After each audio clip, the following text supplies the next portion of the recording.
making disciples, transforming lives. Kita buka sama-sama di 2 Raja-Raja pasal yang kelima. Ayat yang pertama, judulnya Naaman disembuhkan. Naaman, panglima Raja Aram, adalah seorang terpandang di hadapan tuannya dan sangat disayangi.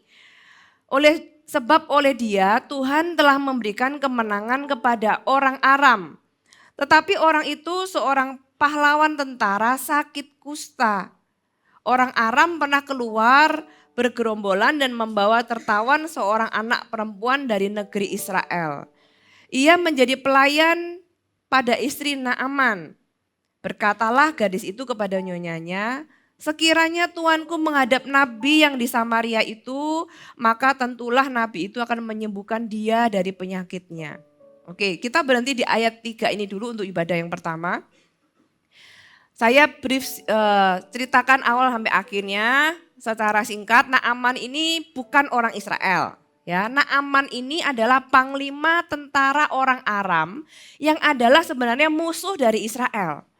Makanya yang membuat menarik di sini adalah ini bukan cerita tentang orang Israel. Orang ini dikatakan orang Aram. Orang Aram pada waktu itu adalah negara Syria yang menjadi sering perang dengan orang Israel, gitu ya. Jadi secara hubungan diplomatik dengan Israel itu enggak bagus. Beberapa pasal sebelumnya ayat ini menjelaskan bahwa Israel dengan orang Syria ini berperang. Beberapa pasal setelahnya itu juga dijelaskan bahwa Syria dengan Israel perang lagi. Tapi waktu kondisi ini sedang tidak perang, ya, sedang tidak perang. Dan si Naaman ini kalau di literatur sebenarnya diduga adalah orang atau panglima yang menembak atau memanah kepada Raja Ahab yang membuat Ahab orang jahat itu, gitu ya, Raja Israel yang jahat itu, yang istrinya Isabel, ya kalau sudah tahu cerita Elia dan sebagainya, itu yang membunuh Ahab ini si Naaman ini, gitu. Itu background ceritanya. Kemudian firman Allah menjelaskan orang ini sakit kusta, tapi dikasih tahu ada nabi di Israel yang bisa menyembuhkan dia. Singkat cerita dia ke sana dan sembuh. Nanti ada detail-detail ceritanya saya akan lanjutkan di ibadah-ibadah berikutnya. Tapi kita setiap ayat itu sangat kaya dengan pelajaran yang kita bisa praktekkan di dalam kehidupan kita, yang kita bisa tarik pelajarannya. Mulai dari ayat yang pertama ini. Naaman langsung dikasih tokohnya gitu ya, panglima Raja Aram. Kalau zaman sekarang mungkin itu adalah jenderal. Panglima jenderal di sebuah negara secara posisi tidak disangkali orang ini punya posisi yang sangat tinggi. Orang ini punya bukan cuma posisi tapi orang ini populer karena dikatakan dia seorang yang terpandang. Terpandang itu berarti orang yang diakui secara bukan cuma posisi tapi keberhasilannya, dan orang ini sangat populer pada zamannya. Sangat terpandang di hadapan tuannya dan sangat disayangi. Setiap kata-katanya itu punya makna, saudara ya. Siapa orang ini? Padahal ini adalah orang Aram, bukan orang Israel. Tapi Tuhan itu menjelaskan orang ini sedetail itu gitu ya. Orang ini posisinya gimana, orang ini itu secara popularitas gimana, dan gak cuma secara popularitas, orang ini tuh sangat disayangi. Dan sebab oleh dia Tuhan telah memberikan kemenangan kepada orang Aram. Ini aneh. Kalau ayat yang lain Tuhan memberikan kemenangan pada orang Israel itu banyak. Tapi Tuhan memberikan kemenangan kepada musuh Israel karena satu orang ini. Siapa orang ini? Dan kenapa Tuhan memberikan kemenangan kepada musuhnya Israel? Pada waktu itu orang Israel membelakangi Tuhan. Jadi ceritanya pada waktu itu yang menjadi raja di Israel itu namanya Raja Yoram. Ini adalah melanjutkan Ahab gitu ya. Ahab mati kan dipanah sama si Naaman ini, dilanjutkan oleh raja berikutnya, dan raja berikutnya tidak membuat Israel jadi lebih baik. Itulah yang membuat Elisa putus asa. Karena bukan Elia. Karena pada zaman Elia, Ahab itu jahat dan membuat orang Israel itu berbalik dari Tuhan. Ya, sehingga ada 3,5 tahun masa kelaparan, masa kekeringan, tidak ada hujan 3,5 tahun. Sehingga air itu menjadi barang langka. Kemudian Elia sampai akhirnya memanggil 850 nabi palsu, menurunkan api gitu ya, membuat semua mujizat di depan mata, tetap tidak membuat Ahab, Isabel dan semua orang Israel bertobat.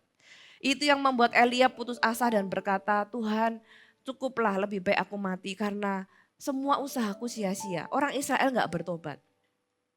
Tuhan berkata kepada Elia pada waktu itu, yang penting itu tugasmu kamu lakukan gitu ya. Urusan Israel apa enggak, yang penting kamu sudah melakukan apa yang menjadi bagianmu.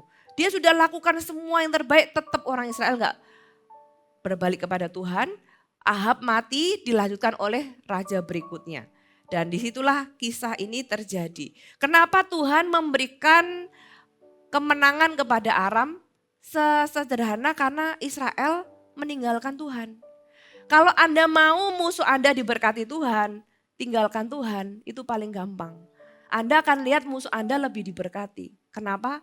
Karena kita meninggalkan Tuhan. Israel meninggalkan Tuhan. Jadi kemenangan yang harusnya milik Israel, kemenangan itu menjadi milik musuh Israel.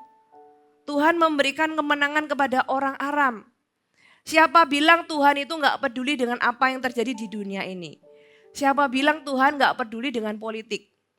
Tuhan itu adalah Tuhan alam semesta yang memegang semua bangsa di dalam tangannya. Jadi kalau Anda lihat nih sekarang, pergantian presiden, sebentar lagi pilkada dan sebagainya. Saudara, di balik semua itu, Tuhan itu pegang kendali, yang percaya katakan amin.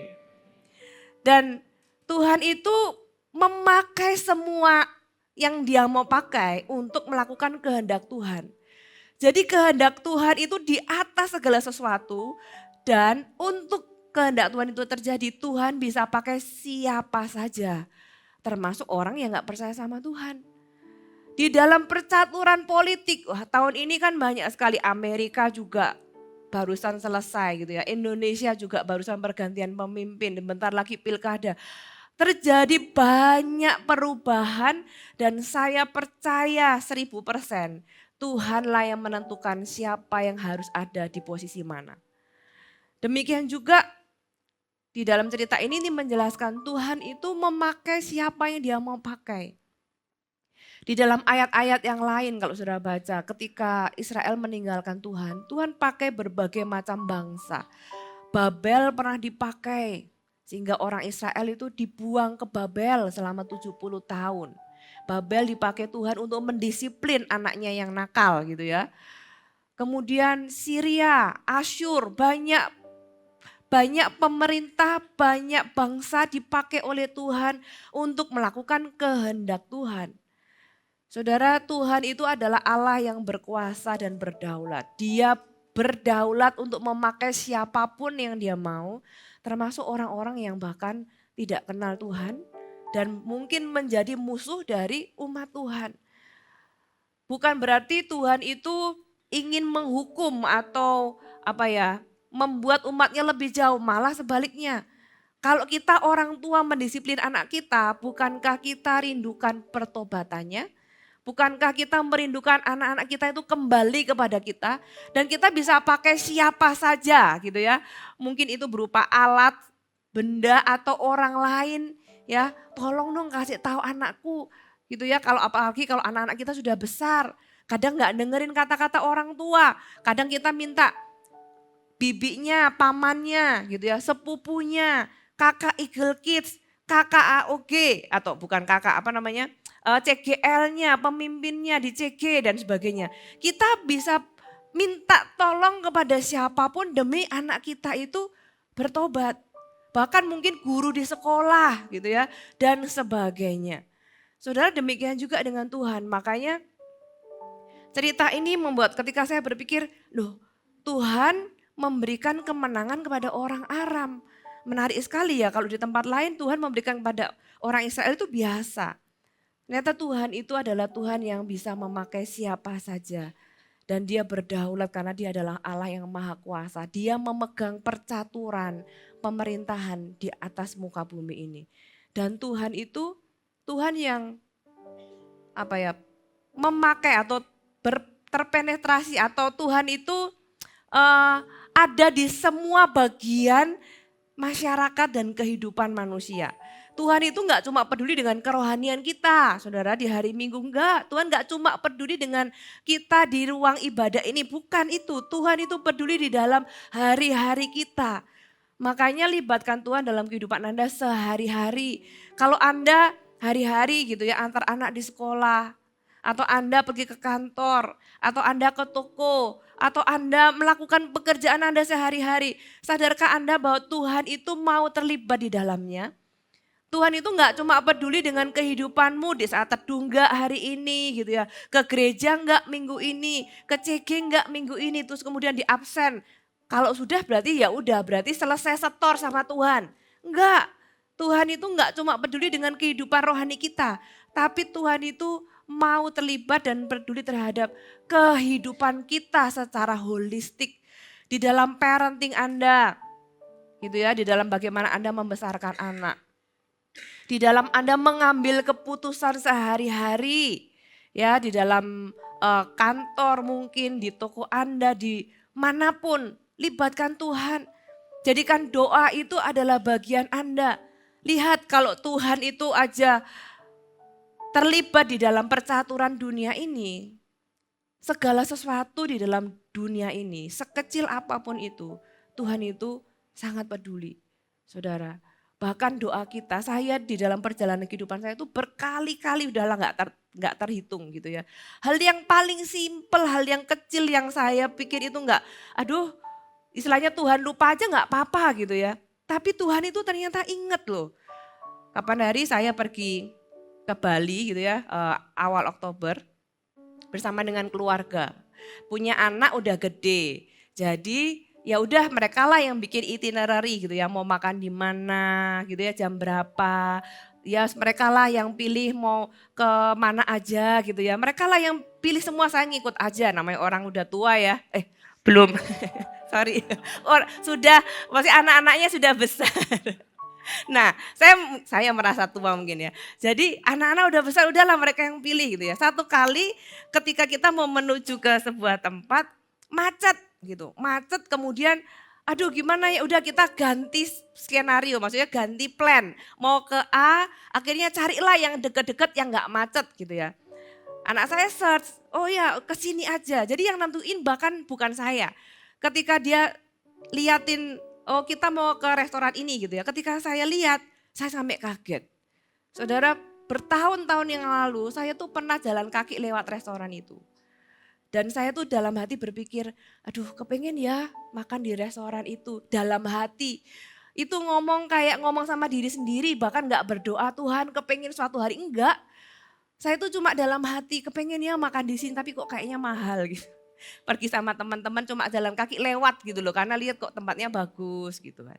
Udah saya lupa, saya gak ingat lagi. Saya pernah ngomong dalam hati, tiba-tiba saya di situ makan sama keluarga sampai saya mikir Tuhan, bahkan hal yang sekecil itu loh Tuhan kok ingat gitu loh. Tuhan itu saya sampai terharu gitu ya, waktu itu saya pikir ya ampun Tuhan, hal sesimpel yang saya pikir Tuhan lupa aja saya juga gak keberatan karena saya sendiri lupa gitu ya. Tapi ternyata Tuhan itu ingat sampai hal yang kecil dalam kehidupan kita. Ya tadi pagi cerita sama ada satu full timer AOG yang ikut bersama dengan saya. Saya cerita di dalam kehidupan saya ada banyak anak saya ya 1, 2, 3 semuanya juga sesuai dengan waktu Tuhan. Saya pernah berdoa Tuhan kepengen jaraknya sekian gitu ya, anak yang ketiga. Semuanya tergenapi sampai setanggal-tanggal lahirnya. Saya pikir Tuhan itu peduli terhadap hal yang kecil-kecil dalam kehidupan kita. Nah pagi hari ini saudara, kalau kita punya Tuhan itu yang maha kuasa dan berdaulat. Saudara-saudara punya Tuhan yang mau terlibat juga dalam kehidupan Anda dan saya. Jangan kotak Tuhan itu cuma di urusan rohani. Jangan kotak Tuhan hanya di urusan kalau CG, Anda berdoa untuk anggota CG dan sebagainya. Tapi kalau urusan hari-hari Anda lupa kalau Anda punya Tuhan. Anda lupa kalau Anda punya Tuhan yang peduli sama Anda. Sehingga kadang kita bisa panik, khawatir, stres, depresi gitu ya. Sendirian merasa menjalani kehidupan ini tanpa Tuhan. Saudara, kita punya Tuhan yang sayang sama kita, yang percaya katakan amin. Ya, yang berikutnya lihat. Orang itu pahlawan tentara tapi sakit kusta. Padahal ayat atau kalimat di atasnya itu ngomong tentang posisinya yang tinggi. Panglima tentara itu posisimu di satu posisi di bawah raja. Saudara, dia itu orang yang top. Orang yang mungkin orang lain kepengen ada di posisinya dia. Berapa banyak dari kita itu kepengen ada di posisi orang lain. Orang kepengen, enak ya kalau di posisinya dia ya. Dia itu luar biasa jadi panglima gitu kan. Tapi perhatikan orang ini pahlawan tentara, pahlawan loh saudara. Berarti dia tuh sudah berkali-kali menang perang. Tapi dia sakit kusta. Saudara, mau setinggi apapun orang, mau setinggi apapun jabatan, posisi, kekayaan. Setiap kita itu pasti punya masalah yang membuat kita itu butuh Tuhan. Itu pasti. Anda nggak perlu deh kepengen jadi orang lain, kepengen posisinya orang lain. We never know loh. Ada orang-orang itu yang sangat kaya. Orang itu kalau sudah sangat kaya itu masalahnya beda loh saudara. Kalau saya lihat gitu ya, saya sampai satu titik itu enggak kepengen jadi orang kayak gitu. Walaupun dia bisa naik jet pribadi gitu ya. Walaupun dia bisa kemanapun dia mau dan kapanpun dia mau. Tapi kalau lihat masalahnya, aduh enggak wes thank you gitu ya. Kalau gini, enggak wes Tuhan enggak perlulah saya jadi panglima tentara kalau ternyata harus sakit kusta. Setiap orang setinggi apapun orang itu pasti punya masalah. Kita nggak boleh iri sama kekayaan orang lain, posisi orang lain. Kita nggak tahu masalahnya apa. Setiap orang punya bagian masing-masing. Kita di bagian kita butuh Tuhan. Dimanapun posisi kita. Setinggi dan serendah apapun kita harus menyadari bahwa kita itu butuh Tuhan. Setiap orang itu butuh Tuhan. Entah itu masalah kecil maupun masalah besar. Nah di dalam konteks ini, Naaman itu punya sakit kusta. Sakit kusta di zaman dulu selalu diidentikan dengan yang namanya dosa. Miriam, kakak dari Musa itu menjadi kusta karena dia memberontak terhadap Musa, gitu ya. Kemudian ada orang-orang lain, ada raja yang kemudian karena dia sombong dan nggak mau dan meninggalkan Tuhan, dia kena kusta. Kusta itu seringkali diidentikan dengan dosa dan kusta itu membuat seseorang terisolasi, membuat seseorang itu mengalami disingkirkan dari komunitasnya. Ya, demikian juga dengan Naaman. Naaman ini ternyata juga punya kusta. Ada literatur yang menulis bahwa kenapa Naaman kena kusta, karena dia itu sombong, karena dia terlalu tinggi, karena dia orangnya itu sudah biasa menang perang. Saudara bisa bayangkan kalau Anda petinju yang nggak pernah kalah gitu ya, yang selalu menang. Orang yang selalu menang dan nggak pernah kalah, nggak bisa kebayang ya sombongnya itu kayak apa gitu ya. Ada literatur yang menulis demikian. Saya tidak mendahului Tuhan, tapi yang pasti orang ini kena kusta. Nah, setelah dia kena kusta, saudara, cerita ini menjadi menarik karena dijelaskan ke ayat berikutnya. Ada seorang orang Aram pernah keluar bergerombolan dan membawa tertawan seorang anak perempuan dari negeri Israel. Ia menjadi pelayan kepada istri Naaman. Seperti yang saya bilang tadi, orang Aram ini sering perang sama orang Israel.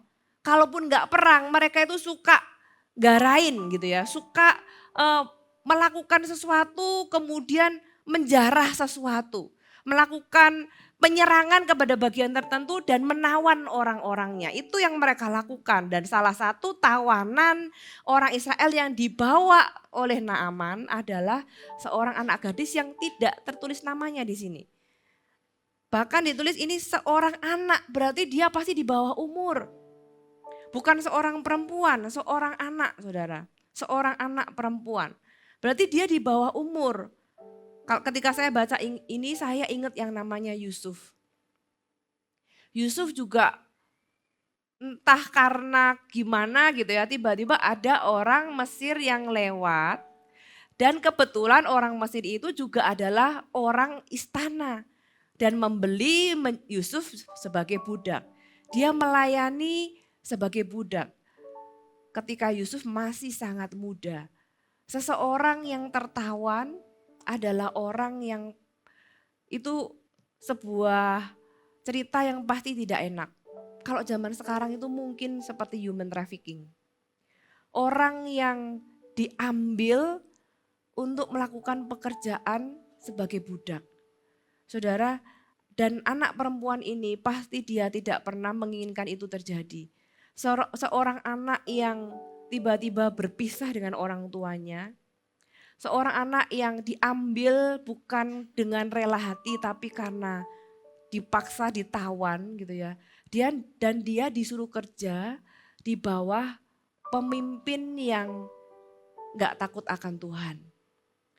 Gadis ini pasti punya situasi yang gak menyenangkan. Tapi lihat yang terjadi. Berkatalah gadis itu kepada nyonyanya. Jadi dia kan melayani istri dari Naaman. Sekiranya tuanku menghadap nabi yang di Samaria itu, maka tentulah nabi itu akan menyembuhkan dia dari penyakitnya. Saudara, 2 ayat ini kita mau belajar sebenarnya 3 hal. Yang pertama, Tuhan itu bisa memakai kita apapun situasi kita. Anak perempuan ini dipakai Tuhan, singkat cerita gara-gara apa yang dia sampaikan, Naaman sembuh. Itu singkat cerita dari semua perjalanannya ya. Gara-gara dia ngomong begini, Naaman itu sembuh. Coba kalau dia gak pernah bilang. Coba kalau dia lihat, ya kan, kita kalau dalam posisi anak ini mungkin kita berpikir, kapokmu kapan gitu ya. Kamu yang nawan aku sekarang kamu kena kusta gitu. Mungkin kita yang lagi marah atau gak suka dengan situasi kita bisa bersukacita atas penderitaan orang lain. Tapi anak perempuan ini loh iman anak kecil itu ya, anak kecil itu sepolos itu. Dia gak mengizinkan kepahitan di dalam hatinya, dia bisa marah gak? Oh saudara, kalau saudara ada di posisi itu belum tentu loh kita tuh bisa kayak anak perempuan ini. Tapi anak perempuan ini tuh dia bisa dealing dengan apa yang terjadi dalam hidupnya dia yang negatif.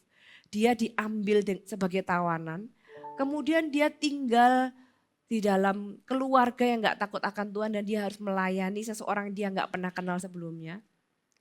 Dan kemudian dia melihat bahwa suami dari nyonyanya yang dia layani itu sakit kusta.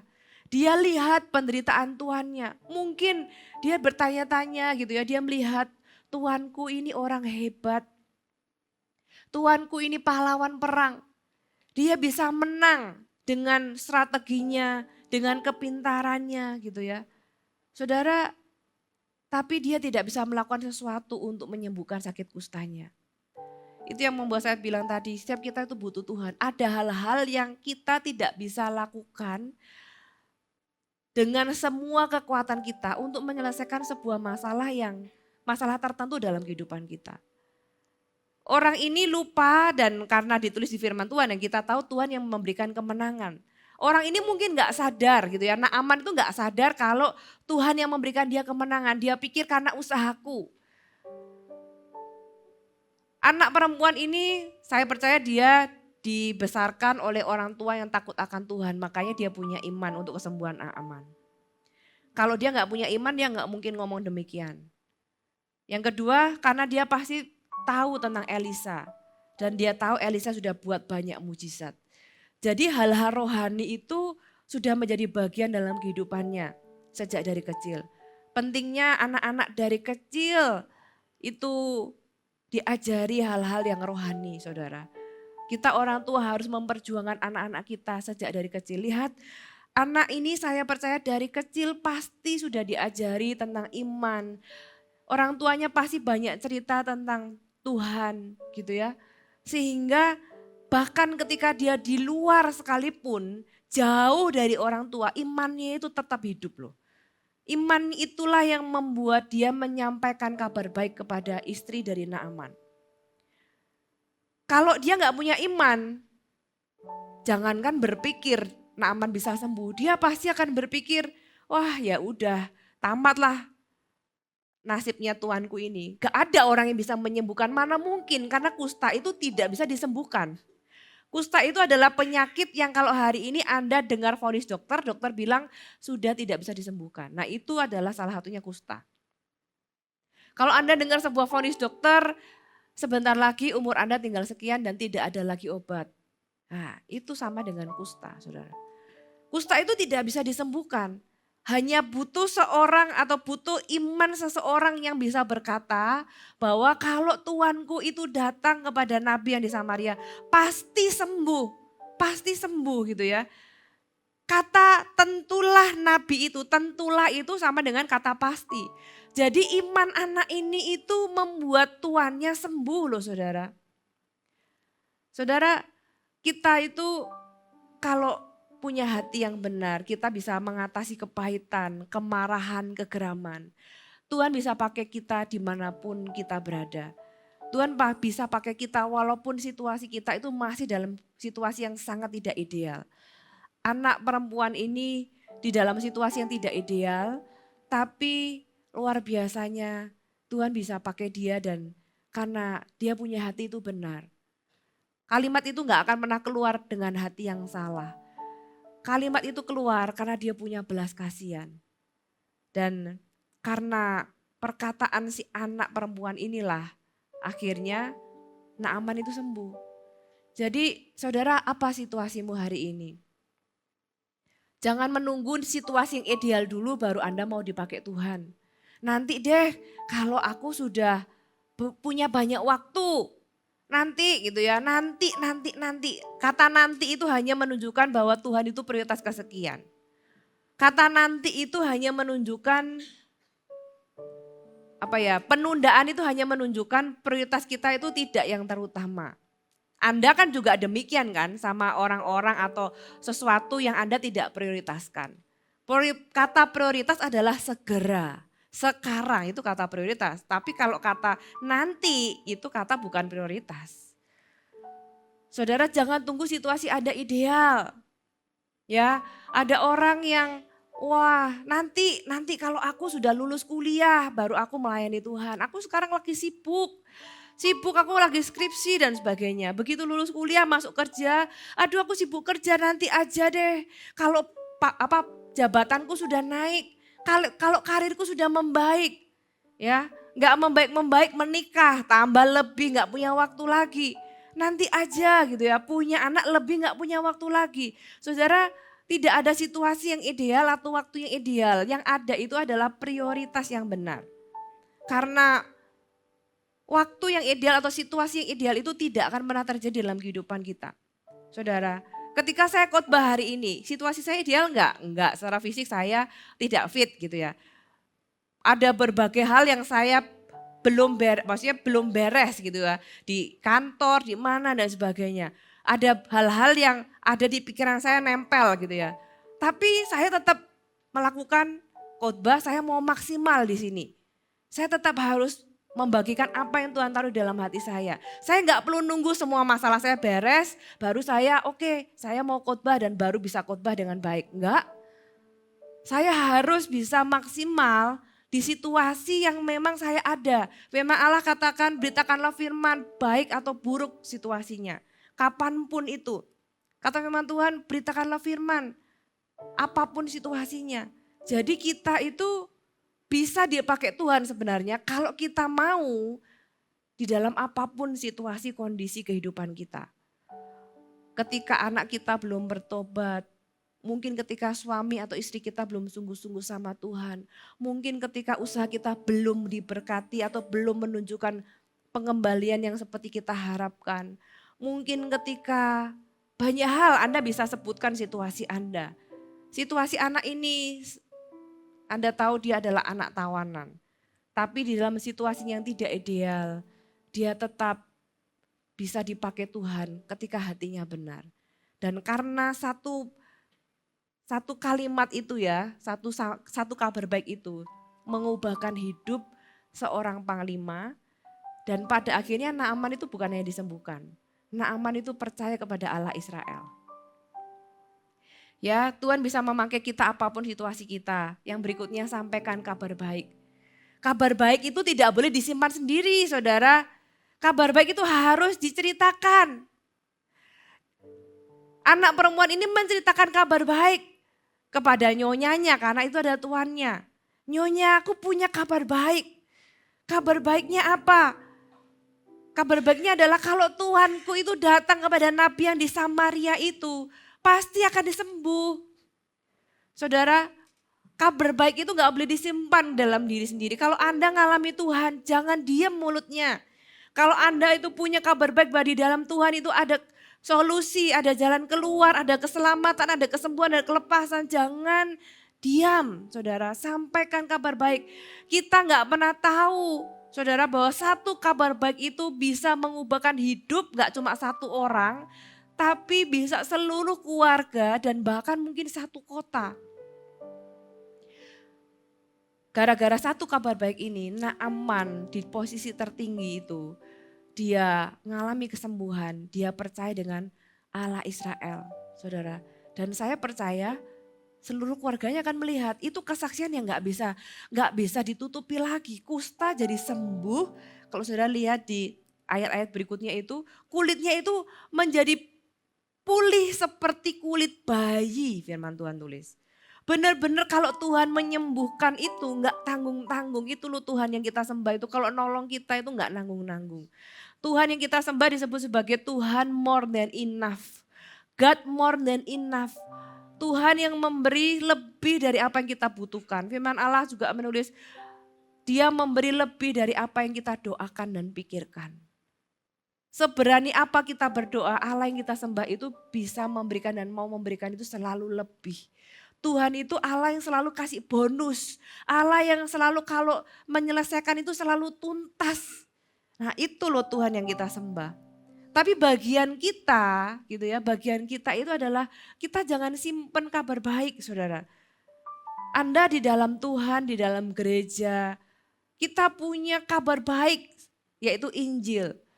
Sampaikan kabar baik itu untuk orang-orang sekeliling Anda. Ada banyak orang yang membutuhkan Tuhan di kanan kiri kita. Mungkin Tuhan bukan yang mereka butuhkan tanda kutip pertama-tama. Mungkin berupa kesembuhan, kelepasan gitu ya. Mungkin mereka hanya butuh support doa.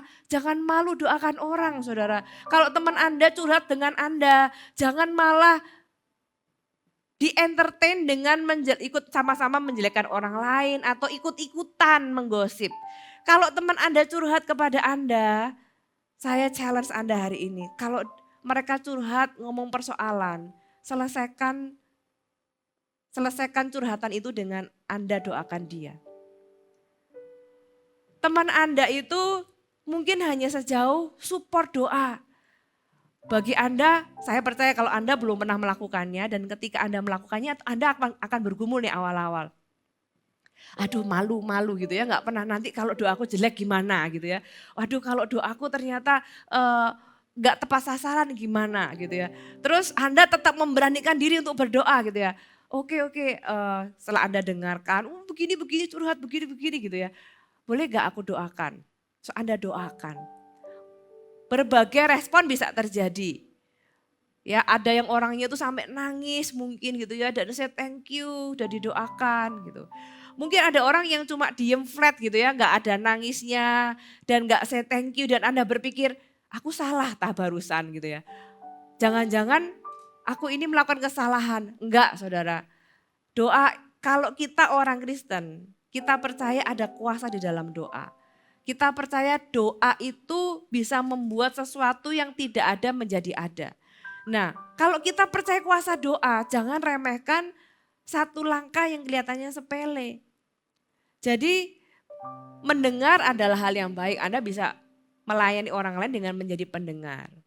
Tapi Anda bisa satu langkah lebih lagi.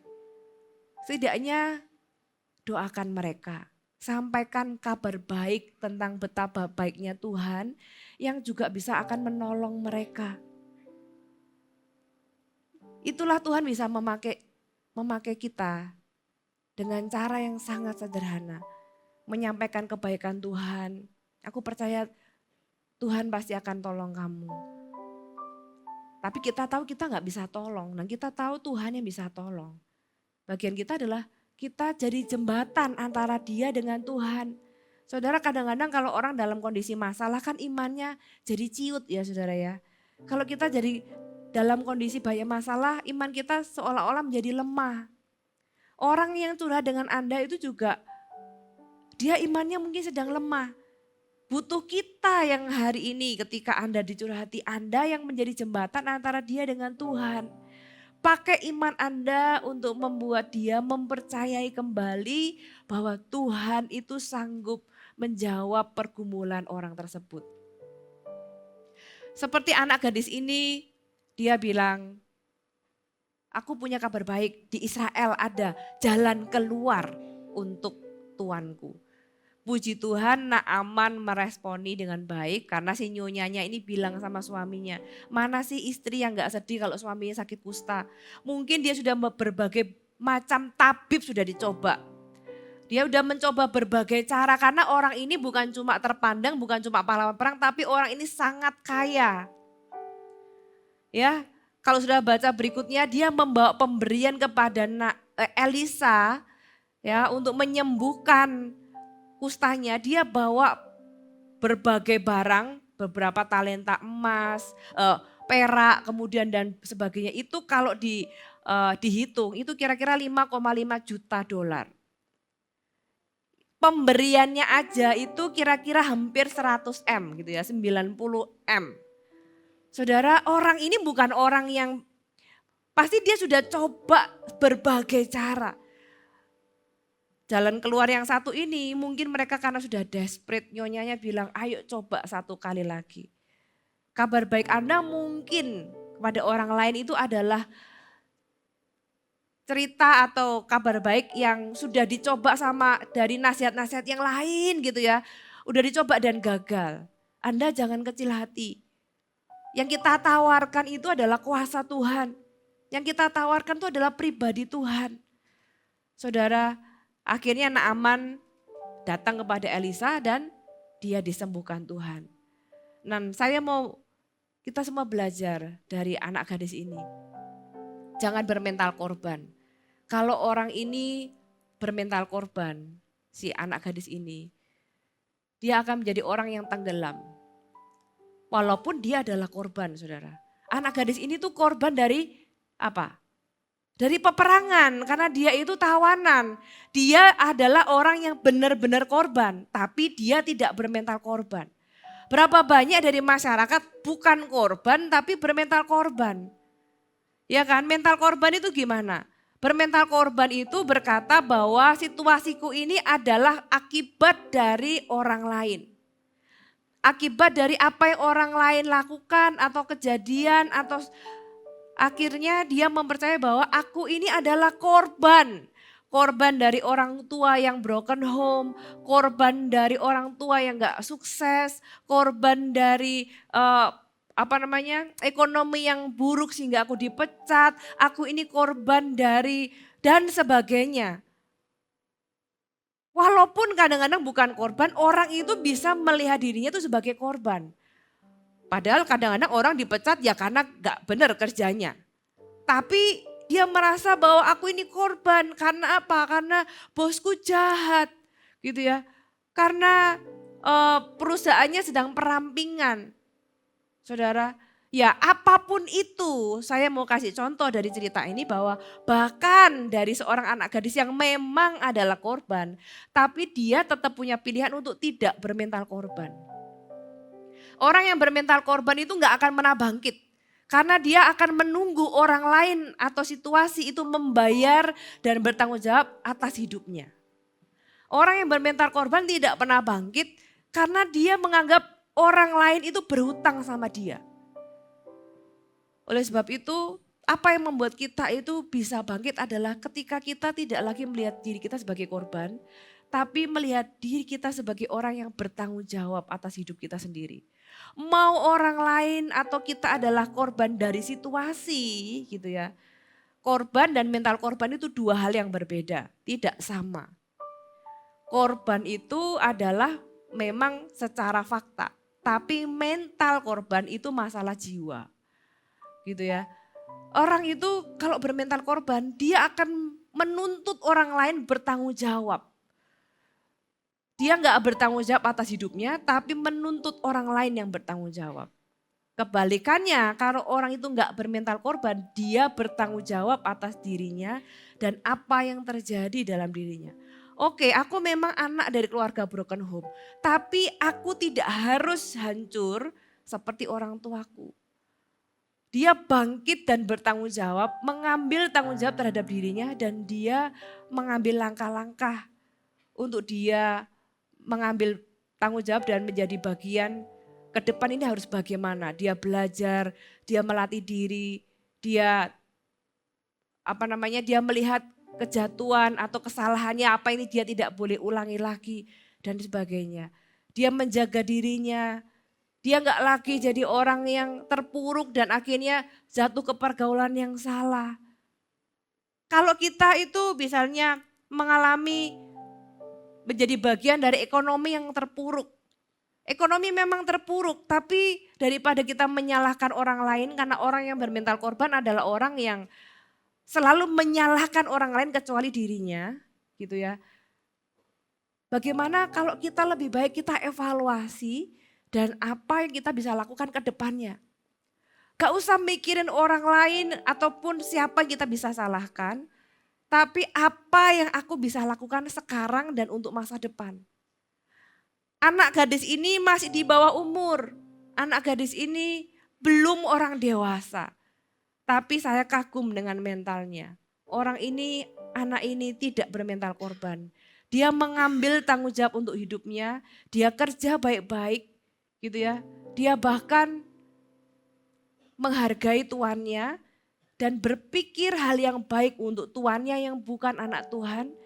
Yang membawa dia jauh dari orang tuanya, yang membuat hidupnya itu kehilangan keluarganya. Tapi dia bisa menjadi orang yang memberikan yang terbaik. Efesus pasal yang ke-6 ayat yang ke-5 sampai ayat yang ke-6 firman Tuhan berkata, hai hamba-hamba, taatilah Tuhanmu yang di dunia ini dengan takut dan gentar. Dan dengan tulus hati sama seperti kamu taat kepada Kristus. Jangan hanya di hadapan mereka saja untuk menyenangkan hati orang, tetapi sebagai hamba-hamba Kristus yang dengan segenap hati melakukan kehendak Allah. Saudara, ayat yang ke-7 saya bacakan, dan yang dengan rela menjalankan pelayanannya seperti orang-orang yang melayani Tuhan dan bukan manusia. Saudara, ini adalah panggilan untuk kita semua, dimanapun hari ini kita ditempatkan, ataupun apapun situasi hidup kita, jangan bermental korban. Kita dipanggil menjadi hamba-hamba Kristus yang dengan segenap hati melakukan kehendak Allah apapun situasi kita. Sekali lagi saya bilang tadi, situasi kita bisa jadi tidak ideal. Kita mungkin ada di tempat yang kita tidak inginkan. Di keluarga yang mungkin tidak seperti yang kita harapkan. Di dalam kondisi ekonomi yang belum seperti yang kita impikan, saudara. Tapi kita tidak harus jadi orang yang terpuruk. Kita tetap bisa dipakai Tuhan. Dan kita bisa bangkit, ambil tanggung jawab untuk kehidupan kita sekarang dan masa depan. Amin.